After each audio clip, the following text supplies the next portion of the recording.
Greetings, everyone. My name is James Johnson. I'm a professor of history in the College of Arts and Sciences, and I teach in the core curriculum. I'm also faculty in residence in South Campus. And it's my pleasure tonight to introduce Professor Nancy Ammerman, professor of sociology in College of Arts and Sciences, also professor in the School of Theology. She is also an associate dean in CAS with responsibilities for faculty in the social sciences. As a scholar, Professor Ammerman is interested in the variety of religious beliefs and practices in the United States. She's as interested as a sociologist in the organization of religions in the United States. She wrote a dissertation at Yale University on Protestant fundamentalism and with the Southern Baptists in particular. Since then, she's edited or written 11 books. She's the author of over 50 articles. She's provided testimony as an expert witness before the U.S. Senate Judiciary Committee. Her scholarly subjects include the relationships between religious congregations and neighborhoods, also relationships between congregations and the delivery of social services in the United States. And her most recent book is about the ways religion and spirituality are present in the everyday lives of Americans, at home, at work, and in the public sphere. Her title tonight for her Rhett talk asks two questions: spiritual but not religious, and is religion disappearing in American life? Nancy Ammerman.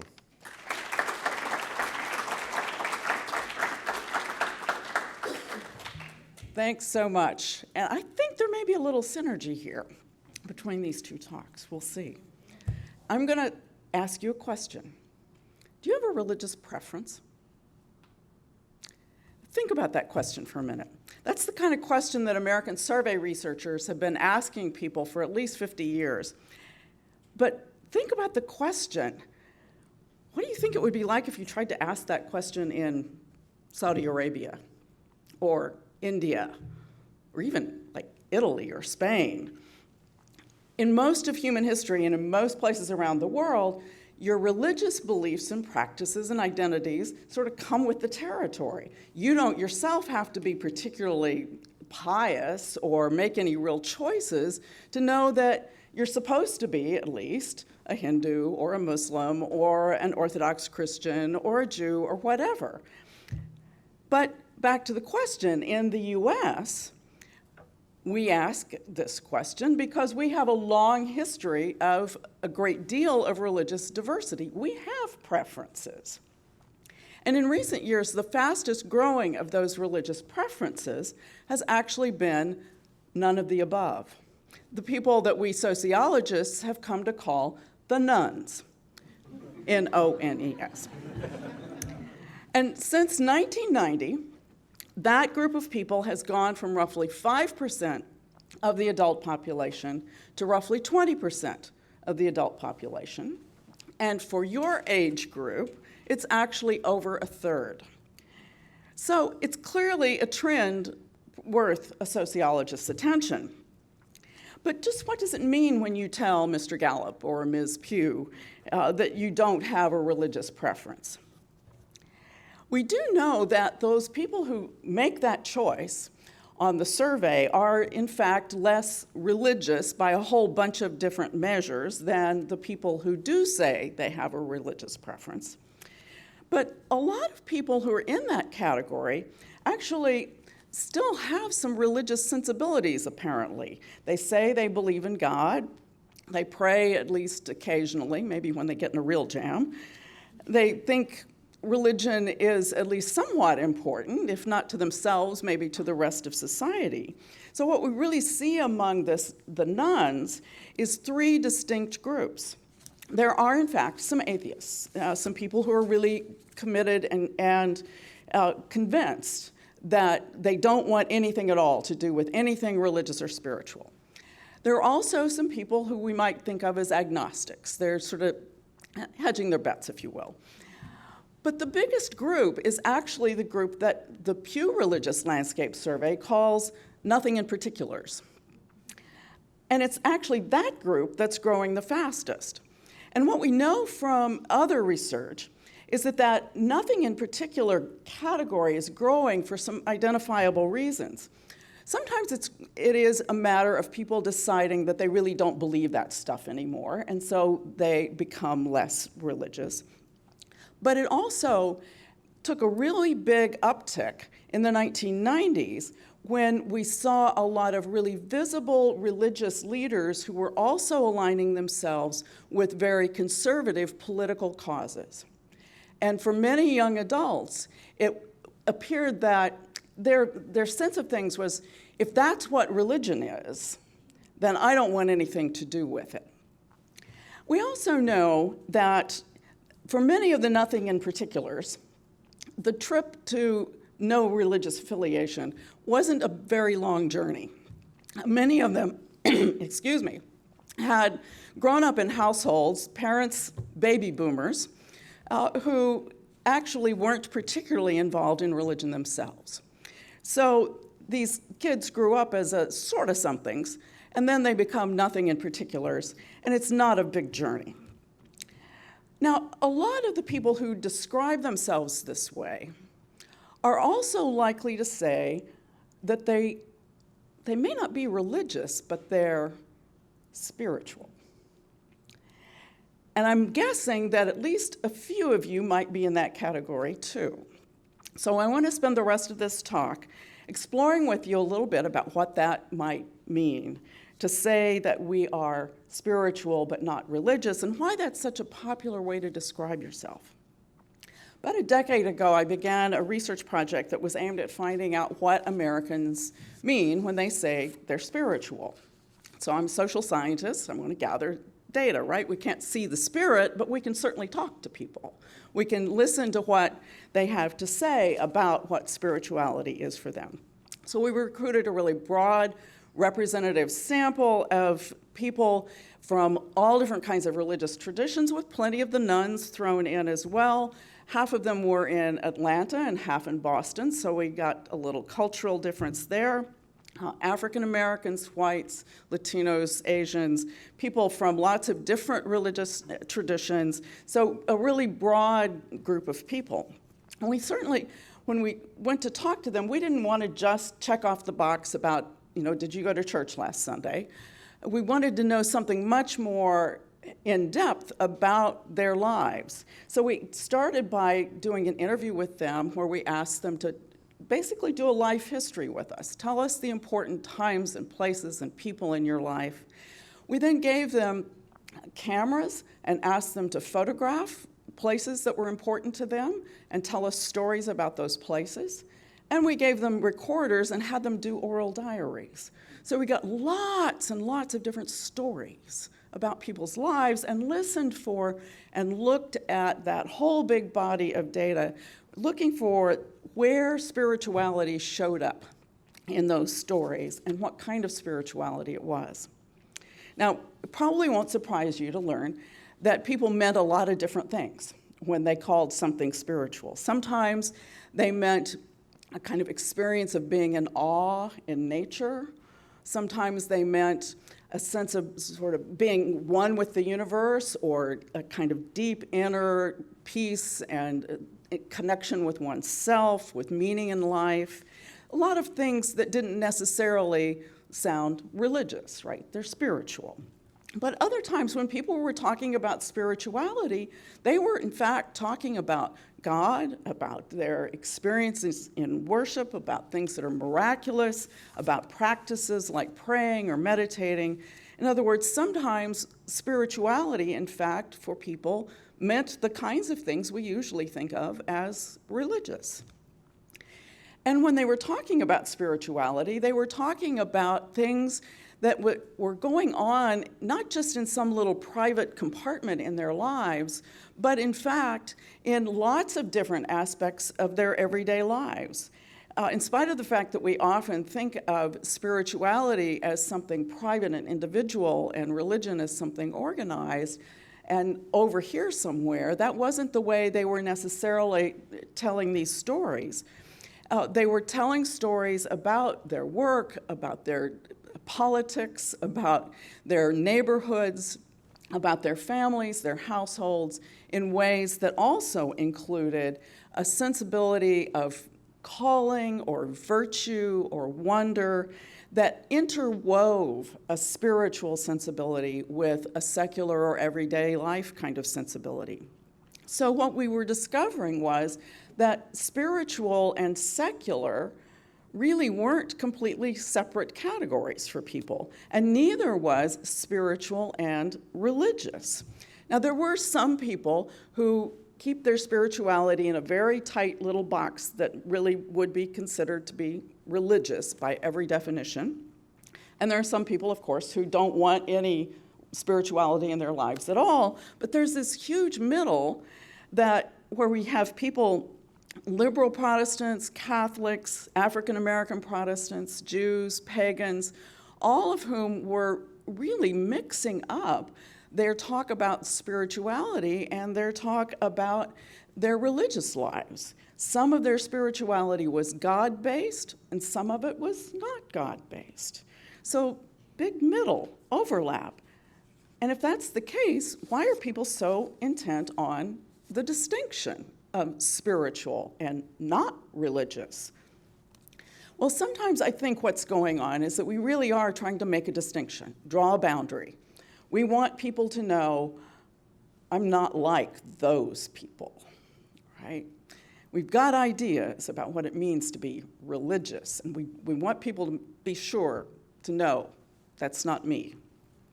But there's a more positive sense to this, too, I think. I think one of the things that we're doing when we make that distinction and recognize ourselves as spiritual is to recognize that we're trying to find some common ground. We know that religion seems really complicated. We know that we can't always remember, who's celebrating what holiday and who can eat what, and we don't really want to insult people, but we probably don't agree with them, so we look for that common ground.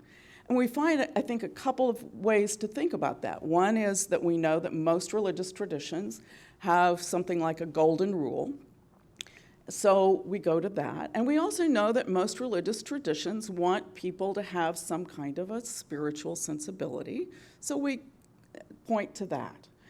And by talking about that kind of spiritual and moral common ground, it's a way for us to think about getting along in a complicated world. But as a sociologist, I still have a question, and that is, where are people going to learn to be spiritual if there aren't any organized groups to keep it going? Because one of the things we discovered in our research was that the people who were aware of a spiritual dimension in their lives, that doesn't just come naturally.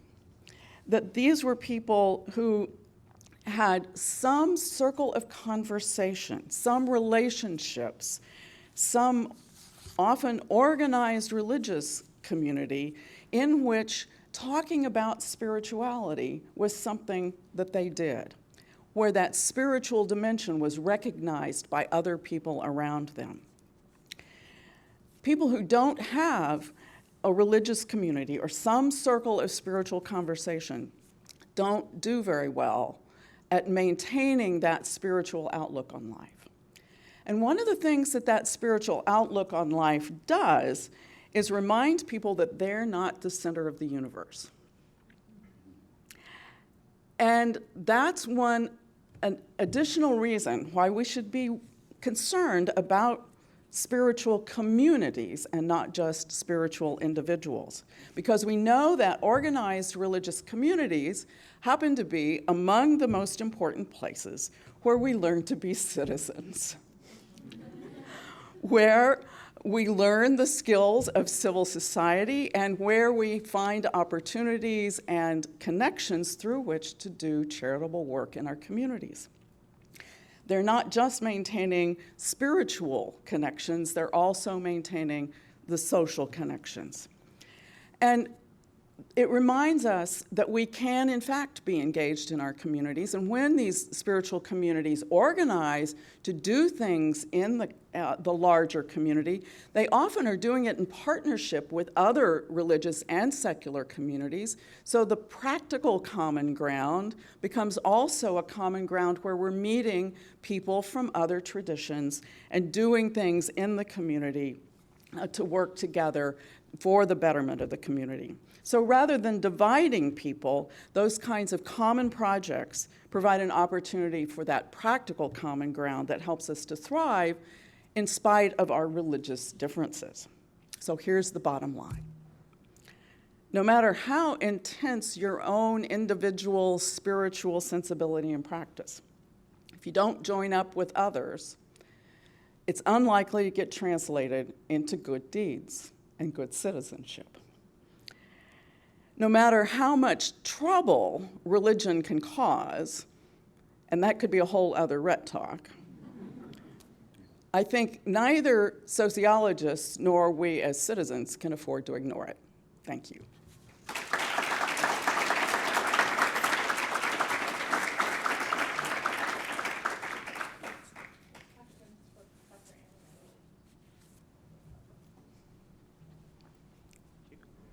Dr. Ammerman, thank you. As a Sunday school teacher, this was actually really wonderful in many dimensions. In at least the Christian circles that I'm part of, it's been interesting for us, especially the past 5 years or so, because we've seen this polarization of theologies, especially we've seen this sort of almost schism-like sort of dividing between so-called liberal theology or liberation theology, but we've also noticed a trend that has now been called Calvinism resurgent. What is your take on this phenomenon as a sociologist? I'm actually very curious. Well, we'll talk later about the theology. In the US, especially, one of the things that happens is because we have this voluntary religious system where if you have a new idea, you can go start a new church. It really facilitates a tendency toward lots of different divisions and variations. So I think the question is not so much, is it a new thing that we have lots of polarization and lots of division and new religious groups getting started, but to ask at any given moment what kinds of things are gaining traction. And I think it is very interesting that we see within evangelicalism, which is a very broad religious tradition, lots of different strains that are trying to take account of the kind of situation they find themselves in different ways. So some want to go run off and hide in a corner somewhere. Some want to, pick up the sword and go fight. Some want to become as much like everybody else in the culture as they possibly can be, except for the fact that they have these particular beliefs. Others are trying to find, other mixes of how do we find a place for ourselves in this culture. And because evangelicalism is such a big and important strain of American religious tradition, it tends to be incredibly fertile for lots of new ideas and new ways of organizing. Okay. Hi, Professor. You've got questions for me too, Yes. huh? Unfortunately. Great. I'm so sorry about that. No. Okay. So, I totally agree with the point that you made about since people don't need to distinguish between each other, so I don't know, just people getting more spiritual instead of stick to the religion thing. Mm-hmm. So here's my questions. A little bit out of topic, but I kind of like it. So, okay. So through the history, we can see that the number of gods that we believe is simplified from the Asian aboriginals who actually believe everything has a spirit, even the chairs, and to the Greek 12 gods, and to the Christianity, and to now the increasing of the nuns. So the polytheism is getting into become the monotheism, or even there's a word for non-theism, atheism. Mm-hmm. So since religion is one of the 5 social institutes, can we say that the dying of religion is actually an inevitable, what's that word, inevitable trend of the modernization?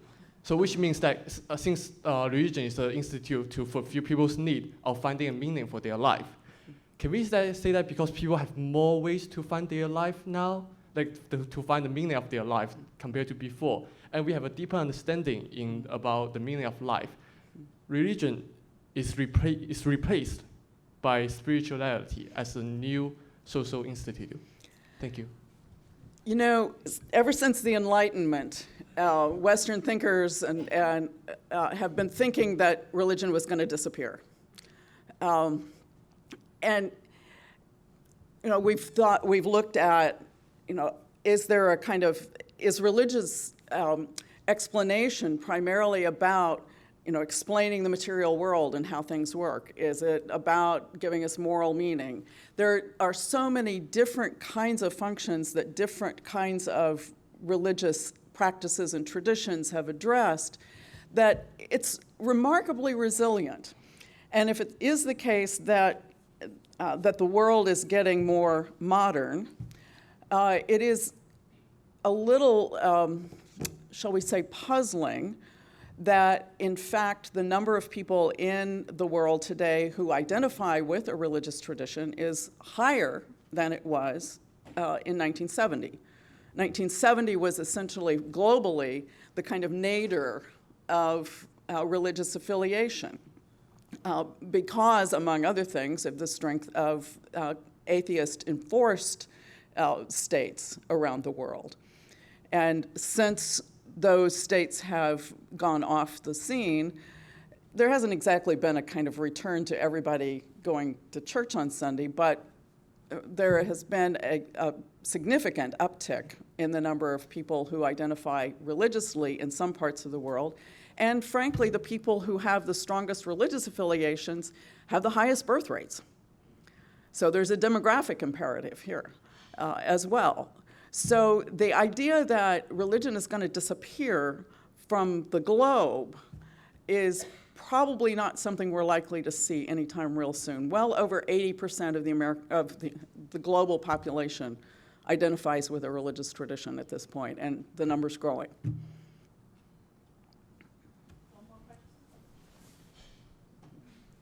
Hi, Professor Ammerman, I enjoyed your talk. So when you were conducting your research with the study participants in Atlanta and Boston, did you question or kind of investigate how they interacted and communicated their religious or spiritual beliefs to their children, since religion is usually affiliated with family? And if so, could you comment on that?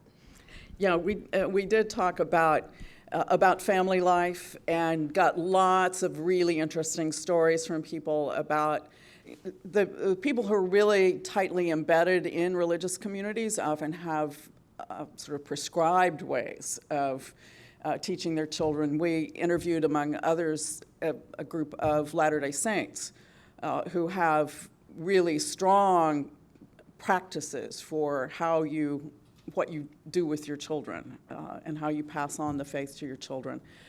So yes, we got lots of interesting stories about that. And you know, I didn't try to sort of predict which of these people we interviewed would likely have children who would carry on whatever tradition their family had, but if I went back and looked, I'd probably have a pretty good guess.